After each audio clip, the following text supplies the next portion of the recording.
it is very important that we have well-developed projects. Because when you have a well-developed project, which is structured, not just technically and financially, but institutional elements are taken into account, then it's easy to sell the project both to the public and the private sector. I think also, as Africans, and my advice is that let us invest in ourselves first. If you don't invest in yourself, why should somebody invest in you? So it's very, very important that we put our mouth, or put our coins where our mouth is. That's where we can now draw. People will say, I can see him, he's done something. Then you can support him. But I think typically on projects, on infrastructure, I think the private sector is willing to partner and drive things through. But we have to be serious in terms of setting the parameters right and creating the right atmosphere for the private sector to come in and support, invest, and recover their costs, and return the assets back into the countries.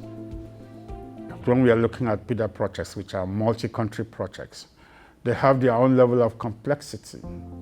And the things that I think needs to be done is, first of all, like I said earlier, make sure that the projects are well prepared technically and financially. But given that the complexity of the multi-country dimension, it's important that most of the legal regulatory systems across the different countries where these projects are transcending are well aligned, are well harmonized. And that if people come to invest, that they will probably make sure that the project is right, and then they can recover funds from that investment. When you're looking at those infrastructure projects, trans-border infrastructure projects, I'd advise, don't let government entities run them. Let the private sector run it for you, because they will look after it. They will make sure it's sustainable. Otherwise, we'll end up like we used to in the past. You get infrastructure, it runs very well, then it decays. It's always operating within the government, so the partnership is always there. And in some of the projects, we can let the private sector lead. In some projects, you can lead the development of those projects and then invite the private sector to participate with you. And that depends on the skills that you have around you and your capability to actually make sure that you can actually dimension all the critical elements of those projects properly and bring it up to a point where you can actually attract financing from anywhere. AFC, by its nature, works on a collaborative basis. Our vision, as I said, is to make sure that we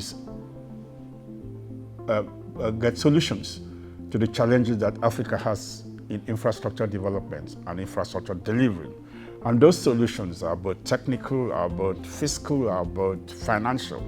And so we work with a number of institutions, both within the continent and outside the continent.